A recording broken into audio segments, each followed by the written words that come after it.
fighter who is from Trinidad, Leslie Stewart. It's a rematch of a fight held in Indianapolis 15 months ago. Johnson won on a 7th-round TKO. The fight stopped by cuts.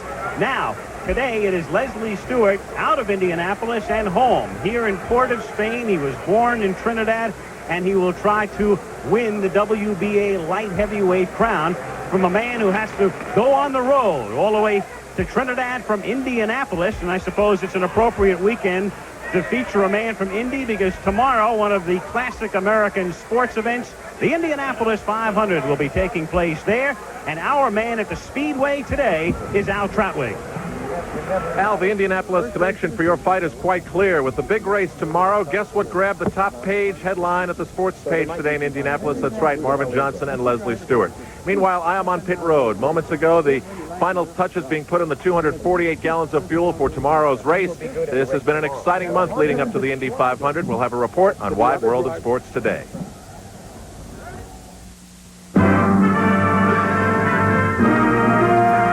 In New York, where in 2 weeks, ABC Sports will bring you this horse, Ali Sheba's bid for racing's coveted Triple Crown. Now, should Ali Sheba win, he will become the first Triple Crown winner since 1978 and the first ever to earn the new $5 million bonus purse that awaits the winner of all 3 races. Good afternoon, I'm Becky Dixon. Today, Wide World of Sports features the WBA light heavyweight title fight between Marvin Johnson and Leslie Stewart. Also in a few minutes, my co-host, Al Troutwig, will report live from the site of tomorrow's Indianapolis 500. But first, a look at some other sports news. And few thought anyone would ever come close to breaking Bob Beeman's long jump record at the 1968 Olympics in Mexico City. There he set a world record, leaping 29 feet, 2.5 inches. Last night, Soviet Robert Emian came closer than anyone, soaring 29 feet, 1 inch at a meet in Armenia. An incredible feat. Also last night in the Stanley Cup Finals, the Philadelphia Flyers overcame a 3-goal deficit to win their first game of the series 5-3 over the Edmonton Oilers. The game winner, a third-period goal, was scored by Philadelphia's Brad McCrimmon. The Oilers now lead the series 2-1. And this afternoon in Game 3 of the NBA's Eastern Conference Finals, the Boston Celtics were routed by the Detroit Pistons 122-104. One of the big stories this afternoon in Detroit, a fight in the fourth quarter between Boston's Larry Bird and Detroit's Bill Laimbeer. Both players were ejected from the game, and that series now stands 2-1 Boston. Game 4 coming up tomorrow.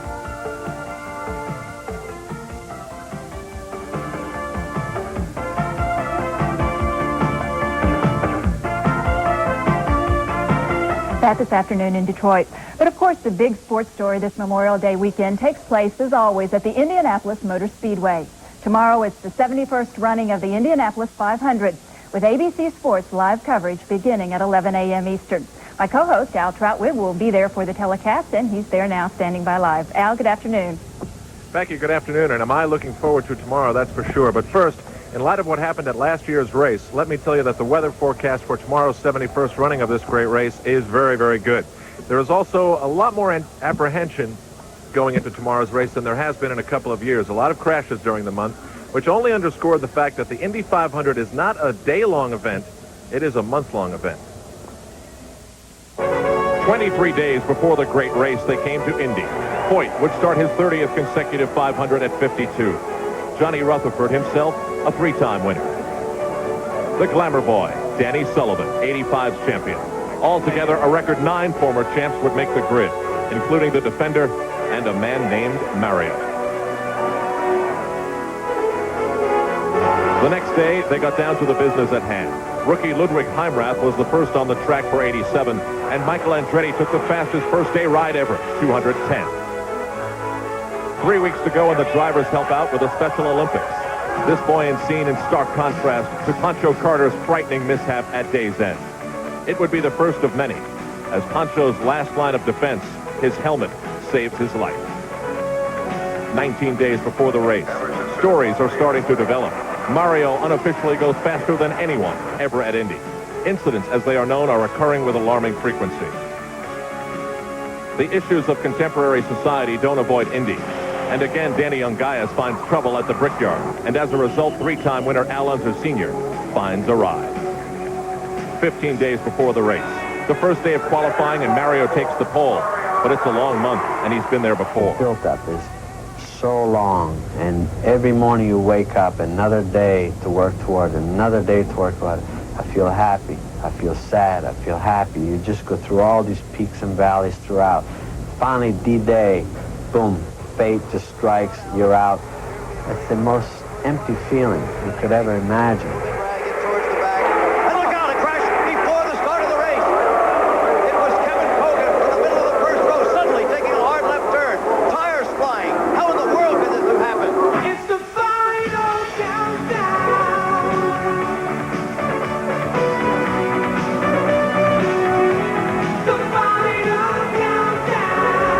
Courageous Dennis Firestone is hobbled but drives on. By day's end, he would crash again and be out of the race. No cars on the track, but drivers golfing is front-page news. 3 days before the race, Mario's pit crew wins $25,000 as the fastest team around. A.J. Foyt crashes, but his car will be ready to race.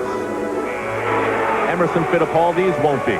In a backup car, he will start last. All the cars are then put away not to reappear until race day. Some of the drivers appeared in a fashion show. There was a mini marathon that finished at the old Brickyard, where talk continued about the new radial tires and the month's 25 crashes. Was there a connection? The day before the race, ABC Sports fine-tunes its 29 cameras, while 250,000 people roll into town. It's the final countdown.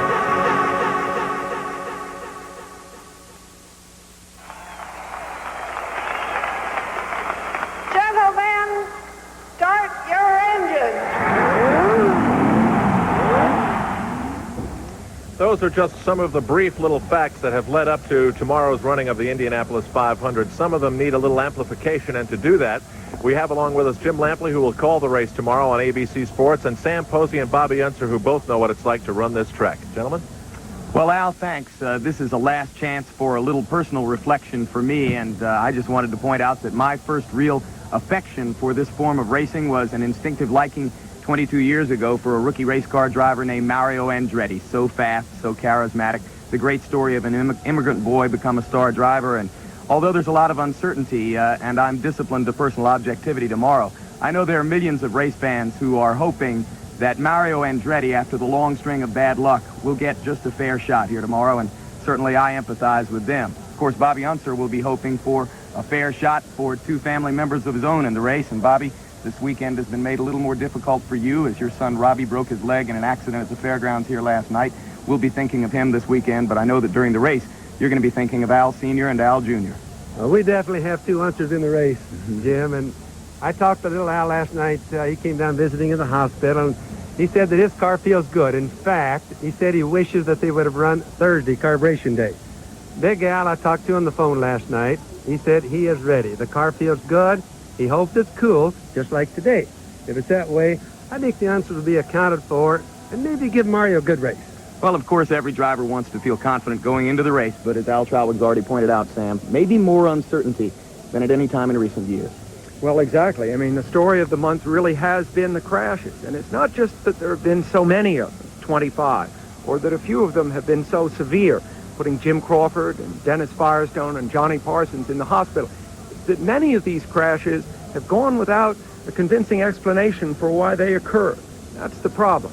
Now, take A.J. Foyt's situation. He crashed day before yesterday. Yes, they will have the car fixed. But no, he cannot try it and see if it suits him.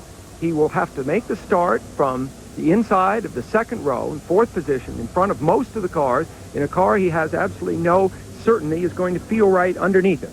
So A.J. Foyt is apprehensive, and so too are many of the other drivers in this race and many of the other people here. It's going to be a tough day tomorrow. And it should be fascinating, Al. I hope so, Jim. We have 33 cars in this field. Certainly the implication of winning this race is quite clear, and in each of those cars, an individual story. I looked over at the pit of Dick Simon. He's a veteran here, but he's never won a race. Coming up, our Athlete of the Week award and boxing from Trinidad. I'm Becky Dixon back in New York. Today, the WBA Light Heavyweight Championship is on the line. Challenger Leslie Stewart takes on the title holder Marvin Johnson. The site, Port of Spain, Trinidad. Al Michaels is standing by live there now for a preview. Al? Well, Becky, one of the big stories in Port of Spain at the moment is the weather. We've had some intermittent downpours. We still have a big crowd looking on. They were hopeful of putting about 30,000 into the National Sports Stadium. I think we have a little bit less than that. The ring is protected, but the crowd is not. So it will be an interesting afternoon in this fight, which is scheduled for 15 rounds for the WBA Light Heavyweight Championship of the World. Leslie Stewart, out of Trinidad. He was born here, spent part of his childhood in England, and then came back against Marvin Johnson from Indianapolis. As usual, our expert analyst is Alex Wallow. And Alex, the one thing we know we can count on today is an exciting fight from Marvin Johnson, because he seems to give us one every time he goes to the ring. Al, I think you could make a case that Marvin Johnson has been the most consistently exciting fighter in boxing in recent years. He may not have the technique and the skills that we associate with a champion, but he has a champion's heart and a champion's will. Today's fight is the biggest payday of his career, $212,000. And he makes no secret about the fact that he's no longer in it for titles. He's no longer in it for title defenses or running up records. He just wants the money. He wants to provide financial security for him and his family. And he knows that in order to stay in line for the big payday against a Hearns or a Bobby Ches, he must win here today. For Leslie Stewart, as you said at the top, it's the second time around. He's quite frank about admitting that he had the jitters in that first championship fight, and he says with the experience of that fight under his belt, he's ready to win the WBA World Light Heavyweight Championship. Two interesting backgrounds, so let's take a look at the combatants. Johnson facing Stewart today as we look at the two men's careers in retrospect. Marvin Johnson first captured a light heavyweight title in 1978 when he stopped Monte Parlock to win the WBC version of the crown. But he lost it in his first defense to Matthew Saad Muhammad, then known as Matthew Franklin. He rebounded a year later to win the WBA title when he stopped champion Victor Galendez here in round 11. But again, he lost the belt in his first defense. And most people thought he was at the end of the road in 1981 when then light heavyweight contender Michael Spinks finished him in round 4 with that punch. Meanwhile, a young man from Trinidad fought his way to the top of the division. Leslie Stewart was undefeated in 18 fights, including this 8-round stoppage of American Mark Frazee. Then he stepped into the ring in February of '86 to try to win the vacant WBA title, and his opponent was Marvin Johnson, who had won 14 straight after the Spinks fight. As is his custom, Johnson came out aggressively and kept the Trinidadian off balance and retreating. As the fight wore on, though, Stewart's youth and persistence served him well as he was able to back Johnson up with sharp counters of his own. But here in round 7, cuts next to both eyes caused the bout to be stopped, giving Johnson his unprecedented third light heavyweight crown. This time there was to be no first defense jinx as Johnson battered game challenger Jean-Marie Amivi last September and halted him on cuts in the 13th round. Meanwhile, Stewart was doing a lot of fighting of his own, winning 5 straight and capturing the Latin American title with his 4th round TKO over Fully Oval Mejias in November to regain the top contender spot and give him another shot at the WBA title, this time in Port of Spain. Okay, so we're just minutes away now from the WBA Light Heavyweight Championship from Port of Spain, Trinidad. We'll be back shortly, but right now to New York and Becky Dixon again. All right, thank you very much, Al Michaels. This week, there are a number of words that can be used to describe our choice for Athlete of the Week. Courageous, determined, inspirational. You could go on, but none of these descriptions seems to say enough. Rarely do you come across a heartwarming story like this one. ABC's Wide World of Sports Athlete of the Week is brought to you by Acura, Legend and Integra. Precision-crafted automobiles exclusively at your Acura dealer. His name is Rick Hansen, and he is a disabled athlete. Yesterday in Western Canada, before a hero's welcome, he completed a journey that no one else has ever done. He started in Vancouver in March of 1985. And to highlight the plight of disabled people, Rick wheeled himself around the world. A journey that took him to 34 countries on 5 continents. A distance of over 25,000 miles, the equivalent of 1,000 marathons. It's estimated that he turned his wheelchair over 16 million times. The soundtrack from the film St. Elmo's Fire, written by John Parr, was inspired by Hansen's incredible journey. You're just a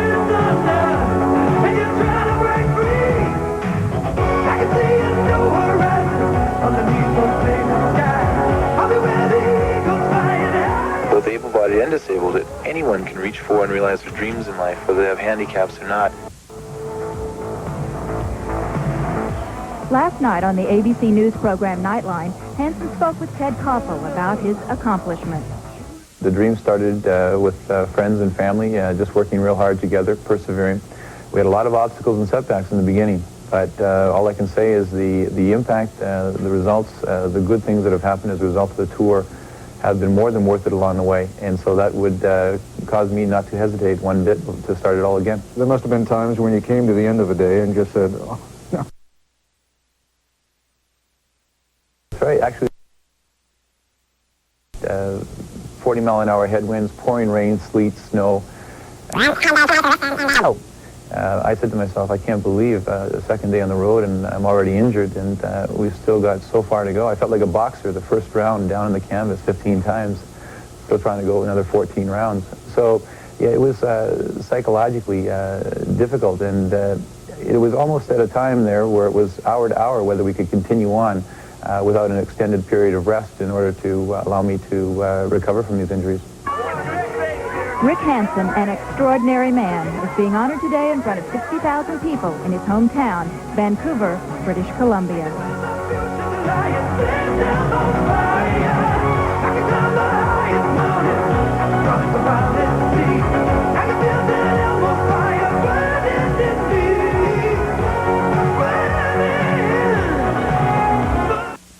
What makes the Formula One World Champion such a great race car? Computer-programmed fuel injection. Dual overhead cams. 4 valves per cylinder. And we're back live now. Al Michaels along with Alex Wallo in Port of Spain, the largest city and the capital of Trinidad and Tobago. Not far from the South American coast and not that far from Venezuela. And this man, Leslie Stewart, at the age of 26, he has lost just once. He is the WBA's #1 ranked light heavyweight, has already fought for the title. We documented and chronicled that under far different circumstances, though. That was at Market Square Arena in Indianapolis, Marvin Johnson's hometown. And here they are already thinking about a possible confrontation with Thomas Hearns for their man, who I suspect, Alex, might even be a slight favorite in this one. Even though Johnson is the champion, the prevailing feeling is that Leslie Stewart will win this fight. Al, the feeling in Las Vegas is that he will. He's a 7-5 favorite. That's a very small favorite. I think it's based on two things. One, the crowd, and two, the weather. As Marvin Johnson, the champion, comes in the ring, they feel that both those factors are in Leslie Stewart's favor. I don't think the crowd will have a negative effect on Marvin Johnson. He really just goes out and does his job no matter whether the crowd is for him or against him. He doesn't hear the crowd. The question will be what effect it will have on Leslie Stewart. Will it uplift him? Will it inspire him? Or will it put so much pressure on him that he's not able to perform up to his capability? Another thing to keep in mind, too, Johnson, 33 years old. It's the first time he's fought outdoors. It is hot, but not as hot as it could be if the sun had been out all day long. We've been soaked from time to time with heavy downpours, so the temperature is only, I would estimate, in the mid-80s right now, but it is extremely humid in Port of Spain. Let's get ready to rumble! This is the main event of the afternoon, scheduled for 15 rounds for the light heavyweight championship of the world. The referee for this bout is Bernie Soto of Miami, Florida. And now introducing first, in the blue corner, he's wearing the black trunks with red trim. He weighs 175 pounds. His professional record, 23 victories, only 1 defeat, 15 by KO. He's the current Commonwealth champion, and he's the #1 challenger in the world, formerly from Levantille, now fighting out of Port of Spain, Trinidad. He's the #1 challenger in the world, Leslie Tiger Stewart.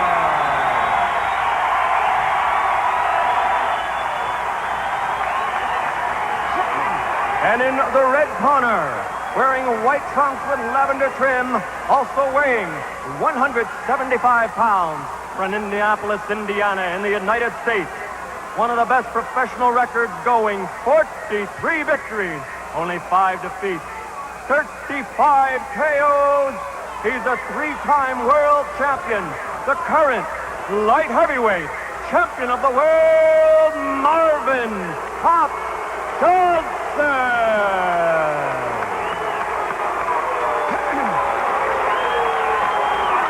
So as you have noted, the 33-year-old is called Pops, and the 26-year-old is called Tiger. I want a clean fight. The referee, Get the people that show they come to. Good luck to both of you.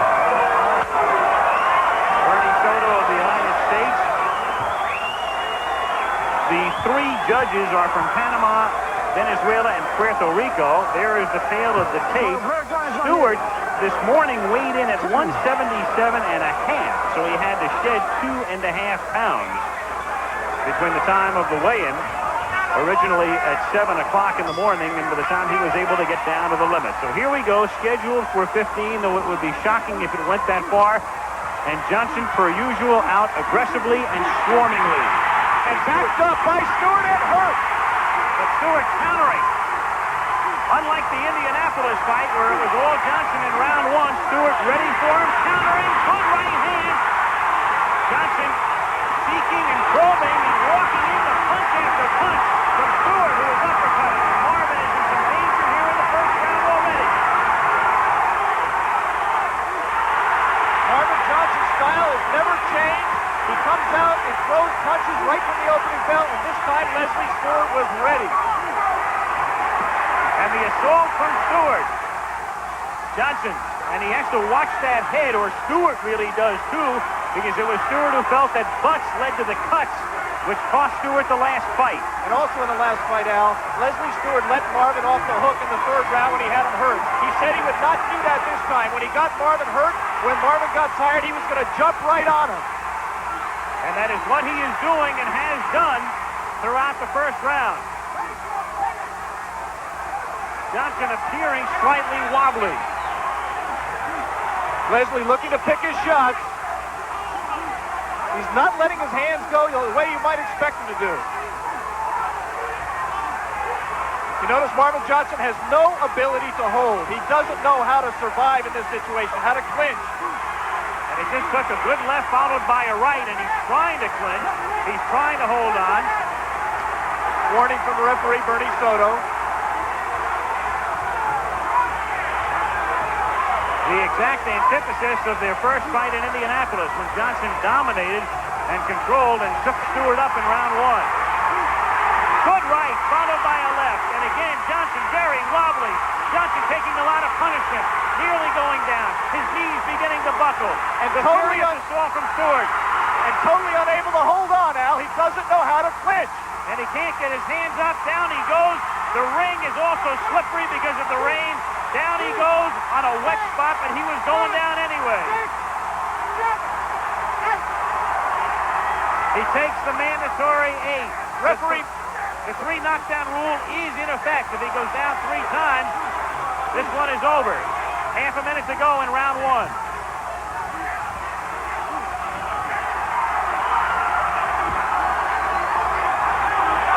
any series of punches that land will put Marvin down again, and there he goes. He goes down here. If he goes down again before the round is over, it is over. As the first round comes to an end, all Stewart right from the outset, right from the opening bell. Leslie Stewart assumes command and wins the round handily and nearly knocks him out. That has to be a 10-7 round, Al. I thought the referee, Bernie Soto, made two mistakes there. Number one, I thought it was a slip. I thought Marvin was hit, but I thought he went down because he found a wet spot in the ring and went down after the punch. And went down as a result of the wet spot in the ring, as you said. Secondly, Leslie Stewart went to his own corner. He did not go to a neutral corner, and the referee did not wave him over to a neutral corner before he began his count. Let's pick up the action here at the top of the round, right from the opening bell. Marvin Johnson right in his face, but there, With that series of punches, Leslie Stewart wobbled his man, good right hand, and continued to rain punches on Marvin Johnson. I don't know how much of his legs' inability to keep him up there, Al, is a function of the ring mat, and how much is a function of his own legs being knocked silly by the punches of Stewart. Start of round 2. And again, it's the furious assault of Stewart, who, as Alex mentioned, was man in himself after the Indianapolis fight. He appeared to be assuming command in the 3rd round, did not follow up, and eventually lost because of the cuts, even though he was behind on the cards of all 3 judges. The one difference between the first fight is that this time Leslie Stewart was not distracted by the hoopla of a championship fight. He was ready at the opening bell, and he met Johnson. Johnson in big trouble. Down twice in the 1st round.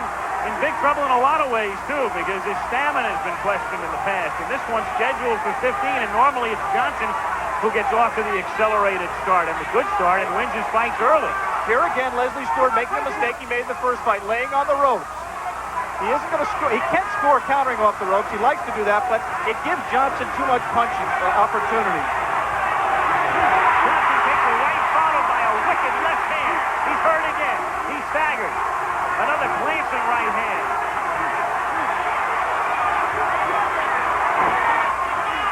Johnson slightly rubbery-legged again here in round 2.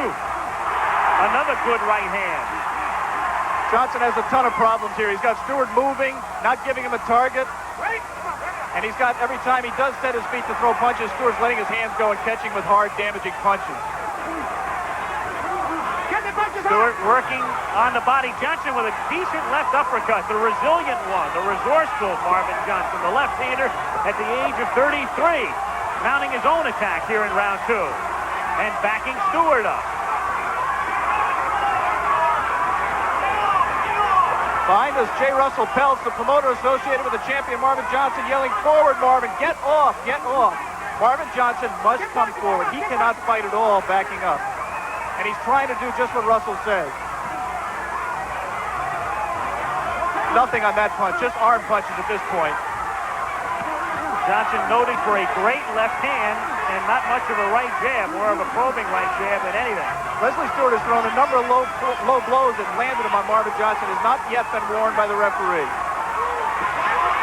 Marvin is just not getting off. And there's a cut now that's open outside the left eye of Leslie Stewart. And it may be the same cut for the first fight, Al.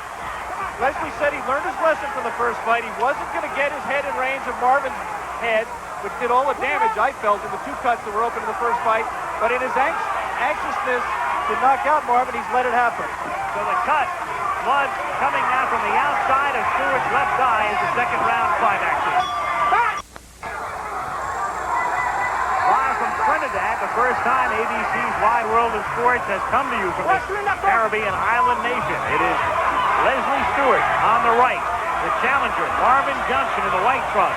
From Indianapolis on the left for the WBA Light Heavyweight Championship, round 3. If you're just joining us, Johnson was on the canvas twice in round 1. Fought back, tried to be aggressive in round 2, was rubbery-legged for a moment, but was able to withstand the pressure and has begun to assert a little bit of command, or at least he's attempting to in round 3, though Stewart is counterpunching very effectively.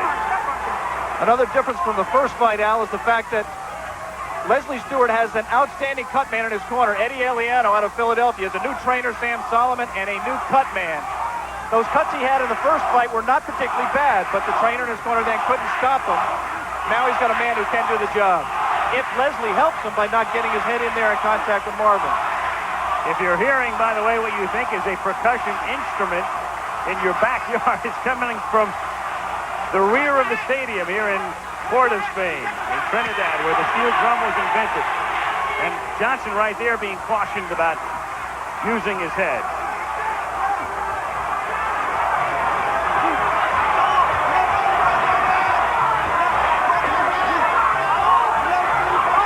You see the effect of those punches that landed on Marvin Johnson in the first 2 rounds.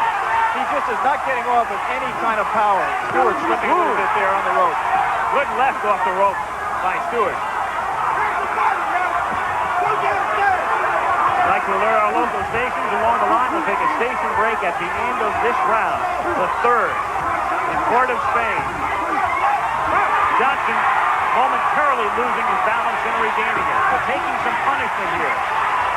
That cut, meanwhile, has not reopened. They were able to close the cut, and now it begins to slightly reopen on the left eye of Leslie Stewart. But it's not bleeding particularly much, Al. It's not getting into the eye. It's not obscuring the vision. It's not a problem at this point. But Leslie can't keep his head in there like that with Marvin expected to stay close. And Johnson, the wily veteran, of course, will try to exploit that. That could be a tremendous advantage. That could mean the fight for him at this point, if he can exploit it. Marvin looks wobbly on his legs again, but Leslie is not really opening up. He's pacing himself. That's something Marvin Johnson's never done in his entire career. But he might be forced into that today because of the early turn of events. 10 seconds to go in round 3. And we'll return to Port of Spain, Trinidad after this word from your local station. Into round 3. Is slippery.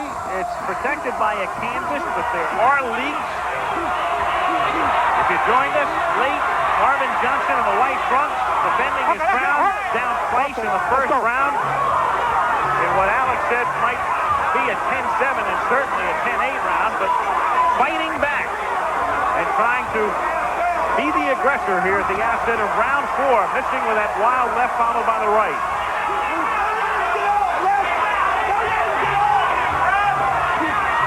Low blow, marginal low blow by Stewart. Good uppercut in return by Marvin Johnson, and another one. Another one by Marvin Johnson. Johnson, that flicking, probing jab, but it's the left that does all of the damage from Marvin Johnson. Okay, that's enough. Step back. Step back.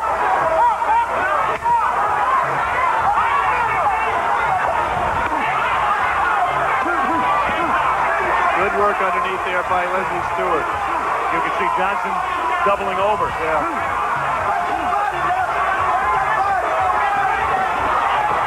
Okay, that's enough. That's enough. You see now the referee there, Bernie Soto, is breaking the two fighters even though they weren't tied up. Their hands were free. They were right together, but they were not tied up. I would think that's an advantage for Stewart because Johnson has to do his work inside. Again, Stewart on the ropes. This is a 16 by 16 ring. 2 feet under the WBA regulation. You are allowed to go under the regulations or above it if the two fighters consent. In this case, they did. The size of the ring is an advantage for Marvin Johnson. He's the brawler. Again, a warning for holding and hitting from referee Soto. And again, the cut outside the left eye of Stewart opening, but no blood flowing from it. Certainly his corner doing a much better job this time than in Indianapolis as Johnson mounts the assault. And a good countering right hand from Leslie Stewart. And he hurt Johnson with that, and he's still hurt. And a combination. And again, rubbery-legged is Marvin Johnson, ducking and weaving and trying to maintain his balance, taking furious punishment from Leslie Stewart and trying to hang in there. But for how much longer is the question right now? Stewart will not let him off the hook, or at least that's his hope right now. But look at the resiliency of Marvin Johnson. Tremendous heart, tremendous resiliency, Al, but no flinches. He just doesn't know how to survive. He's taking the punishment, and apparently he will last the round, will Marvin Johnson. At hand, the end of round. After a spectacular season, highlighted by his exciting Indy 500 win, Bobby Rahal captured the CART PPG National Championship.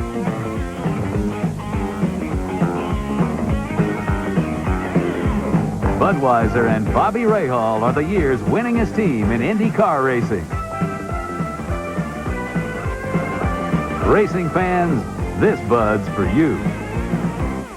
We come now for round 5 with Leslie Stewart, the challenger, having lost only once in his career in the black trunks from champion Marvin Johnson, who has held on 3 separate occasions a light heavyweight championship, currently in defense of his WBA crown. Marvin Johnson out of Indianapolis, where, of course, tomorrow the Indy 500 comes your way on ABC with live coverage beginning tomorrow morning at 11 a.m. Eastern, 8 in the morning on the Pacific Coast. The Indy 500 live tomorrow. Marvin Johnson with great heart, fighting back, withstanding 2 knockdowns in round. I don't care what happens, Alex, the rest of this fight. Marvin Johnson has shown a tremendous amount of heart, courage, guts, whatever you want to call it, to hang in there and absorb the punishment he has and make a fight out of this. Right now you see Leslie Stewart shouting at Marvin Johnson to come on. He doesn't have to worry about that. Marvin Johnson only knows how to come on. I think Leslie Stewart has let this crowd affect him a little bit and get him out of his fight plan a little bit. He's still in control of the fight. He still has landed the more damaging punches. He still has to be ahead, but he's not boxing. He's not moving. It's possible that he's also, tired and had some bad effects from Marvin Johnson's punches and just can't move. He has to fight him. And doing a good job with the right here. 2 good right hands. And now the flicking left, looking for the right hand opening, is Leslie Stewart, as Johnson pins him in the corner. You know, the referee just stepped in and broke those 2 fighters when Marvin Johnson was throwing a punch. If one fighter has a hand free and is punching, the fighters should not be separated. Of course, the referee, Bernie Soto, only knew he'd be refereeing this bout a few hours ago. There has been a major controversy involving the officials. They've been changing the officials, and in fact, the referee on 10 minutes' notice, it seems. Johnson again in trouble. Stewart trying to follow up.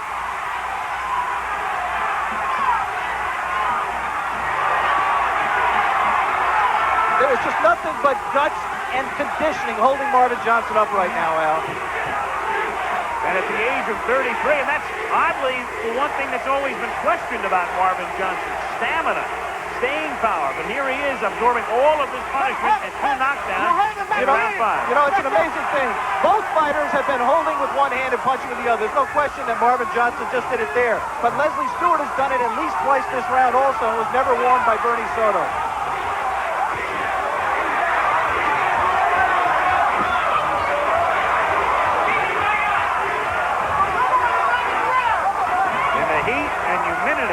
Port of Spain, Trinidad. Here is the end of round 6 with Marvin Johnson backing Leslie Stewart up, and Stewart coming off the rope in this scheduled 15-rounder. And again, Stewart, at least in Vegas, a slight favorite, despite being the challenger. Marvin Johnson down twice in the first round, but hanging in, more than hanging in, making a fight of it. So as Alex mentioned, it would be Stewart who would be ahead, you have to figure, on all the cards right now. He's making the fight, or more of the fight anyway.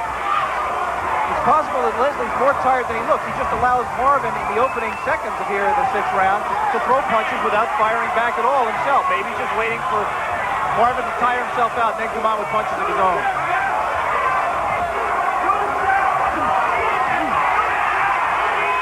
Both fighters threw rights there. Stewart's got home first and with more power.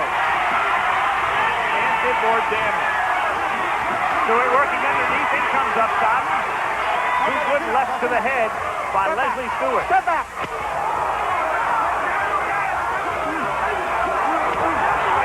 That body punch, that right hand to the body hurt Marvin again. Now he's just arm punching. He's not getting his legs and his body into the punches when he stands straight up like that, and that happens to Marvin when he's fatigued.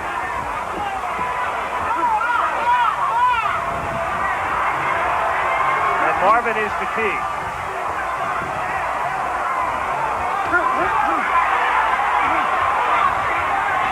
And he seeks a breather here in round 6, at least the first half of the round. Sorry, the referee just broke him. You clearly saw Leslie Stewart's hand hooked around Marvin Johnson. Marvin Johnson was throwing punches. That was a case where Stewart should have been warned for holding.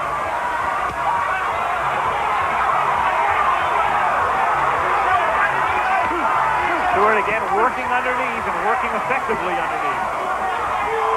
You saw Leslie Stewart's strength there. He pushed Marvin Johnson back by putting both hands and both gloves on his shoulders and giving him a shove. Not many people have been able to push Marvin back that easily. Not many people have had him this hurt and tired. And it was that way at the outset. The late turn was in. Johnson down first round, a furious first round assault from Leslie Stewart. We're in the 6th round. Referee breaks him, and Marvin Johnson put a hand out to steady himself on the ropes, his left hand. That's how tired he is right now.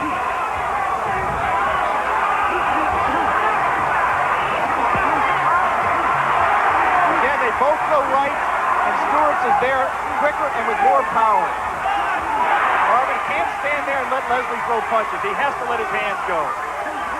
And he ends the 6th with a good assault. As Marvin Johnson's wife, Dolores, mother of 4, looks on here in Trinidad, her man, through sheer guts alone, hanging in there. He lasted 5.5 rounds longer than I thought he'd last in the middle of round 1 when he was down twice and appeared to be in severe trouble. Here we go into round 7, but it's still Leslie Stewart, the challenger, making the fight.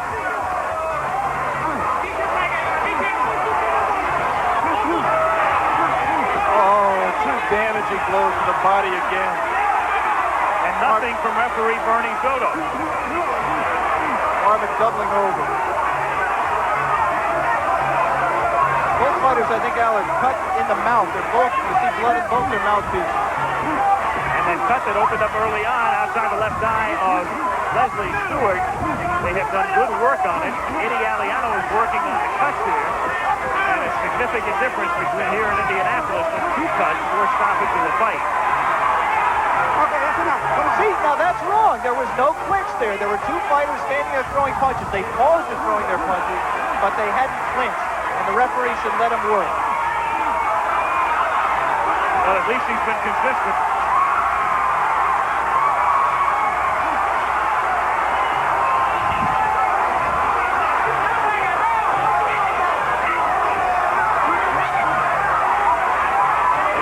Beat of the steel drum. Leslie Stewart trying to bring a championship to the island nation of Trinidad and Tobago. 7th round. On a humid day, not terribly oppressive though because of all of the rain we've had. The heat's not oppressive. Right, exactly. The humidity is stifling. That's enough. Humidity in St. Louis in July. Marvin Johnson told us before the fight he was very concerned about it. A good right hand. And I think it's been those right hands that have been more of a factor than the heat, and Marvin is ready to go. And he was holding on with his left hand. He's in big trouble again here in round 7. Another furious assault and attack unleashed, but look at the way Johnson is able to at least attempt to counter back. And just keeping Bernie Soto, the referee, from stopping the fight. He can stop at any moment. Johnson still attempting to come forward, taking all of this punishment here in round 7. All the heart in the world has Marvin Johnson. And there's another breakage. That time it did Marvin a favor. It did. Round 7, crowd going wild. And what more can you say about Marvin Johnson, who through 7 rounds has taken tremendous punishment, but he's still on his feet as we... Round 8 now from Trinidad. Marvin Johnson, all guts, hanging in, absorbing brutal punishment. Leslie Stewart trying to win Johnson's WBA title. Both fighters, their mouths bloodied, and again that cut. And they've done a decent job, a more than decent job, outside the left eye of Leslie Stewart, a cut that opened up in the 3rd round. So it was quickly packed. Johnson slips down. I believe that's water from the corner of Leslie Stewart that they've used to try to revive their man in the corner, and that's not the result of the rain we've had. It doesn't make any difference. It's very dangerous for both fighters. No knockdown. 2 knockdowns in the fight, both in the 1st round when Johnson went to the canvas. Marvin trying to cover up here at the outset of round 8, and again it's Stewart with the assault.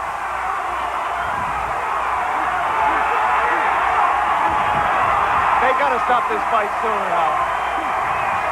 You want to give a champion every chance you can, but they have to stop this fight soon unless Marvin gets on top and gets back into the fight. He's just taking too many clean shots. And he has since the outset. The fighters who get hurt in the ring are the brave fighters. The fighters who stand up with heart and guts they're the ones who get hurt. And it's up to the referee in their corners not to allow that to happen. And sometimes you need some encouragement from the corner.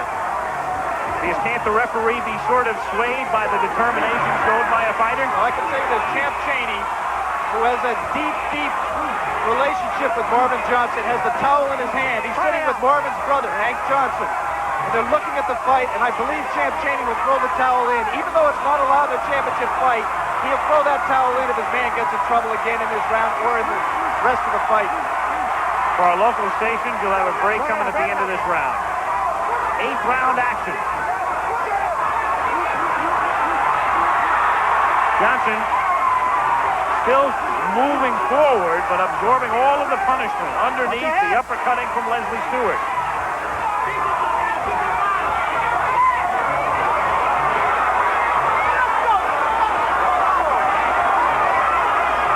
This is just unbelievable. I mean, after the first 30 seconds of round one, I wouldn't have given you any odds of this fight getting into this round.